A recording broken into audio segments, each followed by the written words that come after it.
Hey, what have you been doing for the last 7 years?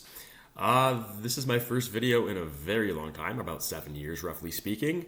And I'm just making this video to tell you guys about a new channel I'm doing. But before I do that, I'll just talk a little bit about what I did in this one.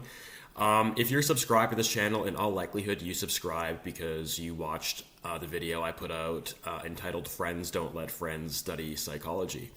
I've looked back and it's gotten 23-ish thousand views and a lot of comments, and a lot of the comments were supportive of where I was coming from and understanding, and I really appreciate that.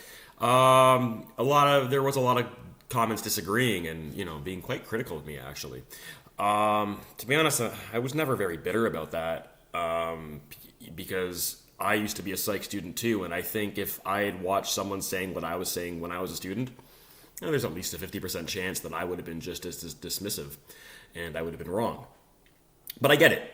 And I'm guessing now that it's been about 7 years since I've made that video, I wouldn't be surprised if a few of the people that were slamming me for my, supposed negativity are kind of thinking, yeah, kind of see what he was saying now.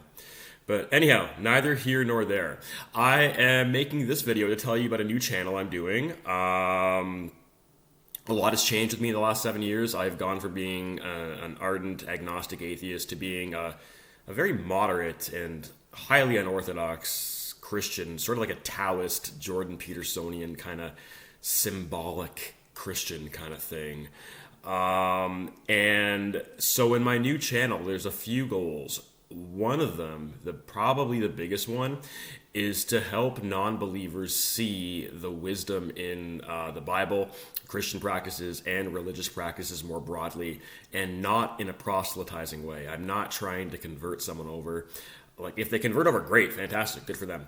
But it's not what I'm going for. And I still have the absolute utmost respect for agnostic atheism. I think it's at least as credible as the position I have now. And if you force me to be honest, maybe it's more credible.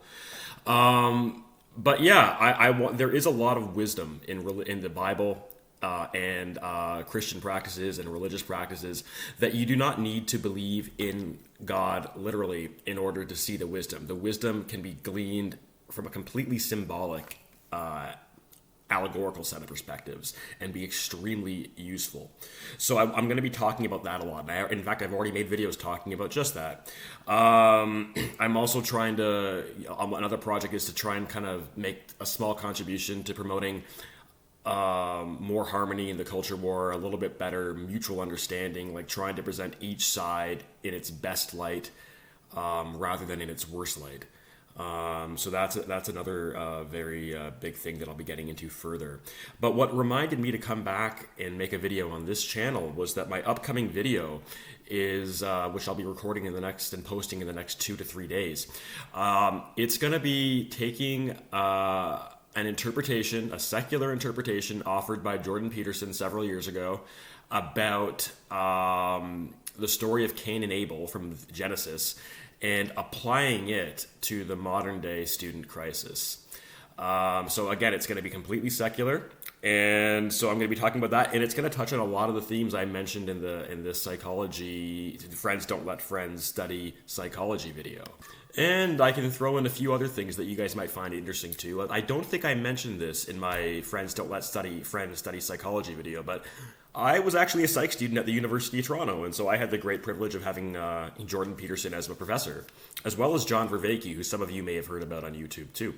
My first video on my new channel, I talk about my experience of having Peterson as a professor, and talking about how I was in complete agreement with him on Bill 616, how I held him as a hero for several years, but how I believe now he has turned a bad corner, that is doing serious harm to his ability to make the kind of impact that I think he's capable of having, the lasting impact. So I talk about that, and but I'll let you guys discover the rest. So I hope you'll come check out what I'm doing now, and I hope you're doing well, and be well.